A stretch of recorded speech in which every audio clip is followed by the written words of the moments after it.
Dear students, today we are going to discuss about thermoluminescent dosimetry. Thermoluminescent dosimetry is one of the most commonly used passive dosimetry techniques. There is a class of solids which can store the energy they are exposed to. Upon heating, they release the stored energy in the form of photons. Since the released energy is proportional to the stored energy, these materials can be used as dosimeters. Such materials are called as thermoluminescent materials. The detectors based on thermoluminescent materials are known as thermoluminescent dosimeters or simply TLDs. TLDs or thermoluminescent dosimeters can measure only integrated doses since they must be allowed to absorb and store energy. Even though other efficient detectors are now available, still, due to their simplicity of operation, TLDs are being used extensively in different fields.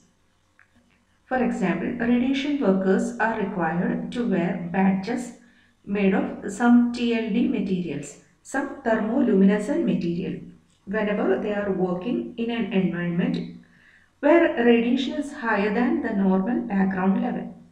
After a predefined period of time, the badge is read out to determine the integrated dose received by the person. The thermoluminescent dosimeters are also used in experiments at particle accelerators, where the aim is to determine the integrated dose received by the radiation vulnerable devices such as silicon detectors. Another area in which thermoluminescent dosimeters are extensively used is in clinical dosimetry. These are some of the pictorial representation of thermoluminescent dosimeter containing the sensing material. Working principle and local.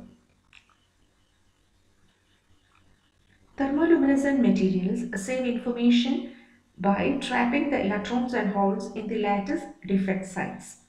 When these charges are released from those sites, they give off energy in the form of light photons. The energy of emitted light is proportional to the energy transferred by the incident radiation to the material. The rate of release can be enhanced by providing uniform heat energy. It has been found that the probability of release increases with temperature. That is, if we increase the temperature of material at constant rate, the charges at different defect levels will escape at different temperatures.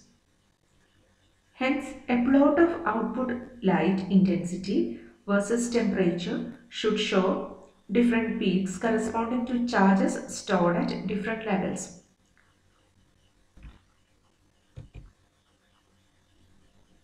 The main building block of a TLD readout system is shown in this figure.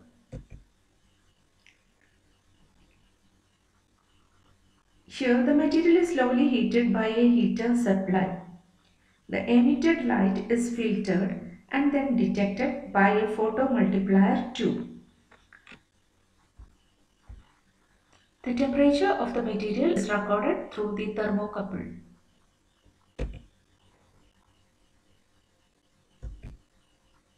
A typical plot of the output light intensity versus temperature is shown in figure.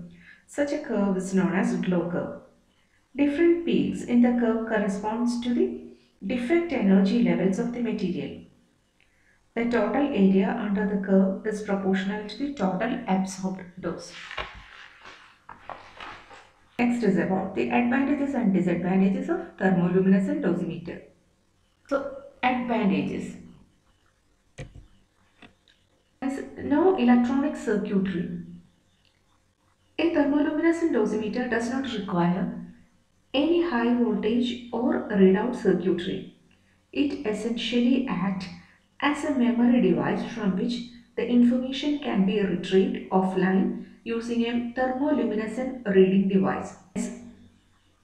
Hence, its use in a radiation environment does not require any cable connections. Second is small size. A typical thermoluminescent dosimeter is less than 5 millimeter long and 2 millimeter wide. This makes it perfect for installation in very narrow spaces where other detectors would be hard to fit in.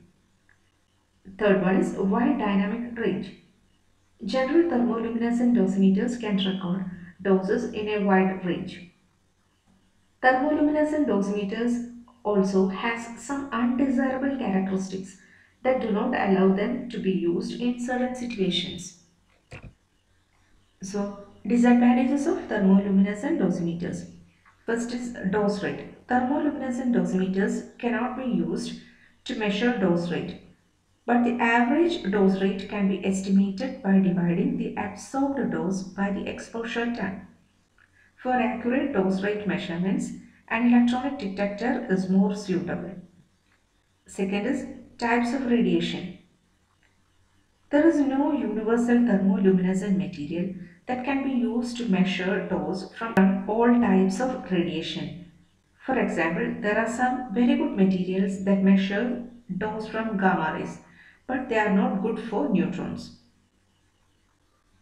A good strategy in this case is to use a combination of materials in the environment where different types of radiations are expected to be present.